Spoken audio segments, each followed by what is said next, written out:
Family આપણે હે ને ભાઈ જો દવાનું કામ છાંટવાનું ચાલુ છે તો ફેમિલી હે ને ભાઈ આપણે એક દુઃખદ સમાચાર આવેલા છે કે જે ગઈકાલે રાજકોટ પાસે પ્રાર્થના કરવાની છે કે બધા એની આત્માને ભગવાન મુરલીધર શાંતિ આપે અને એના બધાના પરિવારને ભગવાન છે ને આ દુઃખમાંથી નીકળવાની શક્તિ આપે. આવી ગયો ને 8 સાડા 8 વાગ્યા સુધી છાંટીશ, પછી હાંજના આવતું રહેવાનું, સાંજે 7 વાગ્યા પછી વરગવાનું. તો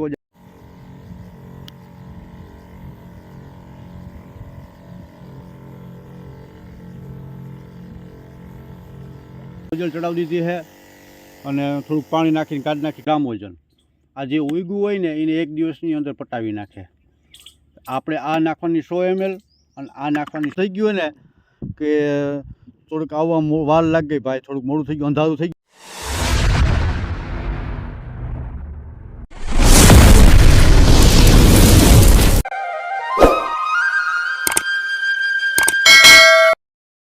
હેલો યુટ્યુબ ફેમિલી, કેમ છો બધા? મજામાં? ભગવાન મુરલીધર બધાને મજામાં જ રાખે અને સ્વાગત છે તમારું મારા આજના નવા વ્લોગની અંદર. અને આજે જો ભાઈ વાગી ગયા છે સવારના 6 અને આપણે હે ને ભાઈ સવારના 6 વાગ્યામાં આજે વાડીએ વહી જવાનું, કેમ કે આજે મગફળી વાવીને પાણી પી દીધું ને એમાં હે ને ભાઈ દવા છાંટવાની છે ખડની, એમાં સવારમાં વહેલી છાંટવી પડે. અને અમારી ધુવીને અમારા હીરુબેન જો બધાને ગુડ મોર્નિંગ કહે છે, જો ઉઠી ગઈ છે, બે હિરકુએ ઉઠી ગઈ છે. અને આમાં ધુવીબેન જો હે ને 10-12 દિવસથી રોકવા ગયા હતા મમ્મીને, કાલે આવી ગયા છે. જો અત્યારે મોર્નિંગમાં ઉડી ગયા. તો બધાને ગુડ મોર્નિંગ, જય શ્રી કૃષ્ણ, રાધે રાધે, જય મુરલીધર. બન્યા રહેજો વિડીયોમાં. આપણે હે ને ભાઈ ધૂપ દીવા કરી લીધા છે ભગવાનને વાળીએ અને પંખીના ભૂંડિયા ભરી લઈ, પછી હે ને ભાઈ દવા છાંટવા વરગવાનું છે. આપણે પંખીના કુંડિયા ભરતા રહેજો ફેમિલી બધાય. આપણે હે ને ફેમિલી જો પંપ ટેસ્ટ કરી લઈ, થોડુંક પાણી નાખી દીધું, 6 ઓલવાળી નોઝલ ચડાવી દીધી છે અને થોડુંક પાણી નાખીને કાઢી નાખી કે ડૂચો હાથે હોય ને હલવાનો હોય ને તો વયો જાય આપણો સ્પ્રે છે. તો ફેમિલી આપણે હે ને ભાઈ પંપને બધું કમ્પ્લીટ થઈ ગયું છે, દવા કમ્પ્લીટ થઈ ગઈ છે. તમને બતાવી દઉં, જે આ છે ને બાસાલીન છે, આ દવા ખડ ઉગવાનો દે અને આને પૂરતા પ્રમાણમાં ભેદ હોવો જોઈએ. આ ઉગવાનો દે. આ છે ગ્રામોજન. આ જે ઉગ્યું હોય ને એને એક દિવસની અંદર પટાવી નાખે. આપણે આ નાખવાની 100 ml અને આ નાખવાની છે 80 ml. આ આપણો પંપ છે. અને આ પડામાં છે ને ભાઈ આપણે 2 આડિયા કરવા જોઈએ, કેમ કે ઉપરના સાઈડમાં છે ને વહેલું સુકાઈ જાય. જો આ બાજુ છે ને હજી ગારો છે, આમાં હજી ગારો છે. તો ગારામાં છે ને ભાઈ આપણે હાલી તો ખૂંદાઈ જાય, થોડુંક હાલવું જોઈએ. પહેલાં આગલો અડધેથી ઓલી બાજુ છે ને સુકાઈ ગયું હોય ને એ છાંટી દઈએ. અને 6-7 દિવસ છાંટવાની એટલે ખડ ઉગી ગયું હોય. માંડવી ઉગતી ના હોવી જોઈએ.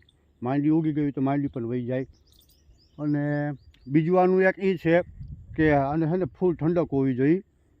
ઠંડક મતલબ તડકો ના હોવો જોઈએ, કારણ કે દવા બધી છે ને ભાઈ પેટ્રોકેમિકલમાં હોય, ઉડી જાય. તડકો હોય ને એટલે ઉડી જાય, કામ ન દે, એવું બધું રિઝલ્ટ ના દે. નીચે જમીનની અંદર ફૂલ પ્રમાણમાં ભેદ હોવો જોઈએ, વાતાવરણ ઠંડુ હોવું જોઈએ. અને જો ગરમીવાળું હોય ને તો સવારમાં વહેલું, હું અત્યારે વહેલું આવી ગયો ને 8 સાડા 8 વાગ્યા સુધી છાંટીશ, પછી હાંજના આવતું રહેવાનું, સાંજે 7 વાગ્યા પછી વરગવાનું. તો જ આનું રિઝલ્ટ આવે. આ એક ખાસ ધ્યાન રાખવાનું. તો હવે આપણે મોડું નથી કરવું અને વહેલા વરગી જાય. તો બન્યા રહેજો, કન્ટિન્યુ રહેજો ફેમિલી વિડીયોમાં લાસ્ટ સુધી. જય મુરલીધર. તો ફેમિલી છે ને ભાઈ આપણે એક દુઃખદ સમાચાર આવેલા છે કે જે ગઈકાલે રાજકોટની અંદર છે ને ભાઈ ગેમ ઝોનની અંદર આગ લાગી અને એમાં નાના ભૂલકા ટોટલ મળીને મારા ખ્યાલથી અત્યારે છે ને ભાઈ 24 થી 25નો અંક આવ્યો છે. 24 કે 25 છોકરાને બધા થઈને મૃત્યુ પામ્યા છે. તો ભાઈ એ બહુ ભયાનક દુર્ઘટના છે ભાઈ.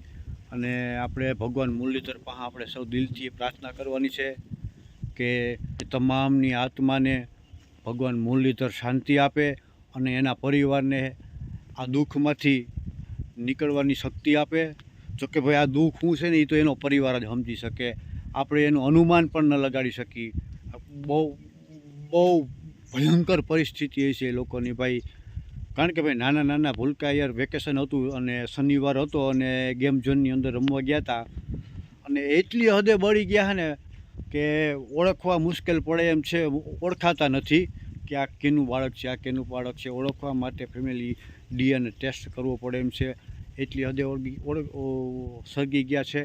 અને મારા ખ્યાલથી મને જાણવા મળ્યું ત્યાં સુધી છે ને ભાઈ ગેમ ઝોનની અંદર 1500 લીટર પેટ્રોલ હતું અને 2000 લીટર ડીઝલનો સ્ટોક ભરેલો હતો અને કંઈક વેલ્ડિંગનું કામ ચાલુ હતું ને એમાં સ્પાર્ક થયેલું અને આગ લાગી છે આવું બધા મેસેજ આવે છે. અને એક્ઝિટનો એક ગેટ હતો, એક એન્ટરનો ગેટ હતો, બાકી બીજા ગેટ હતા નહીં અને બધા અંદરને અંદર હતા અને નીકળી ના ગયા. તો આપણે બસ ભગવાન મુરલીધર પાસે પ્રાર્થના કરવાની છે કે બધાની આત્માને ભગવાન મુરલીધર શાંતિ આપે અને એના બધાના પરિવારને ભગવાન છે ને આ દુઃખમાંથી નીકળવાની શક્તિ આપે. તો ફેમિલી આપણે છે ને ભાઈ અત્યારે ધ્રુવીને, હું, હીરુ ને મમ્મી અને જારિયાથી એક અમારા સંબંધી અમે બધા જવાના છે. અત્યારે ગધેથળ આશ્રમ લાલબાપુના દર્શન કરી આવી અને મા ગાયત્રીના દર્શન કરી આવી. તો ફેમિલી બન્યા રહેજો વિડીયોમાં છેલ્લે સુધી અને નવા હોવ ને તો આપણી ચેનલને સબસ્ક્રાઈબ કરી નાખજો અને બાજુમાં જે બેલ આઇકોન છે ને એને દબાવી દેજો, જેથી છે ને ભાઈ હું જે વિડીયો મૂકું ને એનું નોટિફિકેશન તમને મળતું રહે. અને નવા હોવ ને તો આપણી ચેનલને સબસ્ક્રાઈબ કરી નાખજો અને વિડીયો સારો લાગે તો શેર કરજો અને લાઈક કરજો. બાકી કન્ટિન્યુ રહેજો ફેમિલી વિડીયોમાં છેલ્લે સુધી. આપણે જઈએ છીએ ગધેથળ લાલબાપુના આશ્રમે મા ગાયત્રીના દર્શન કરી અને આરતીના દર્શન કરી. તો ફેમિલી છે ને ભાઈ આપણે ગધેથળ પહોંચવા આવ્યા થઈ. જો એનો ગેટ આવી ગયો છે. અહીંથી છે ને હવે 1.5 કિલોમીટર જેવું થાય છે. ગેટ મસ્ત મજાનું બનાવ્યો અને થોડુંક હાઈન થઈ ગઈ છે, મોડું થઈ ગયું ને કે થોડુંક આવવા વાર લાગી ગઈ ભાઈ, થોડુંક મોડું થઈ ગયું, અંધારું થઈ ગયું. આ વેણુ ડેમ ગધેથળથી આગળ છે ને વેણુ ડેમ છે અને પાણી હજી સારું છે. જો એનું પુલ, આ પુલ વેણુ ડેમ છે, એની ડેમની ઉપરની જે પારી છે ને ત્યાં પુલ બનાવેલું છે, એની ઉપર થઈને આપણે છે ને દર્શન કરવા જવાના. તો હાન થઈ ગયા, લેટ થઈ ગયા છે, બાકી એનો નજારો અદ્ભુત હોય ફેમિલી, બહુ મજા આવે એવું છે. એકવાર અવશ્ય આવજો ગાયત્રી આશ્રમ ગધેથળ. ત્યાં બધા દર્શન કરીને આવવા માંડ્યા હે. અમે થોડાક આજ લેટ થઈ ગયા છે ભાઈ. આ ફેમિલી જો આ ડેમને નજારો અદ્ભુત છે ભાઈ. બાકી આમાં દિવસના આવ્યો હોય ને પંખી મસ્તીના હોય. અમે જ્યાં અમે આ ગાયત્રી આશ્રમ ગધેથળ આવી ગયું જો દેખાય છે. ત્યાં બધા દર્શન કરીને હવે પાછા વળી ગયા ને ભાઈ. પવન એવો છે, ચાલુ ગાડી છે. બન્યા રહેજો ફેમિલી વિડીયોમાં લાસ્ટ સુધી. જ્યાં ગાયત્રી આશ્રમ ગધેથળ એકદમ નજીક પૂગી ગયા છે. હવે અહીંથી જો આગળ જઈને ગોલાઈ વળીને નીચે ઉતરી જાય ને એટલે સીધું મંદિર. બાકી આ રાત છે, બહુ કંઈ દેખાય. આશ્રમ પૂગી ગયા છે એ ફેમિલી, જ્યાં બધા દર્શન કરવા આવે.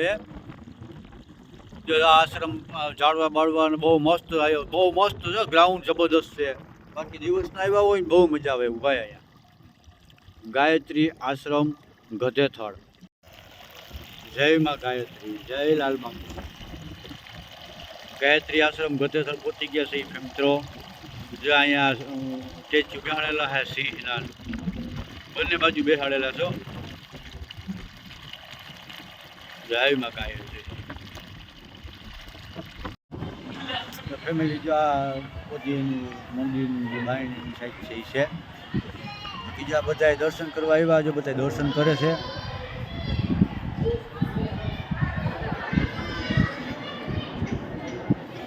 જવાબ દર્શન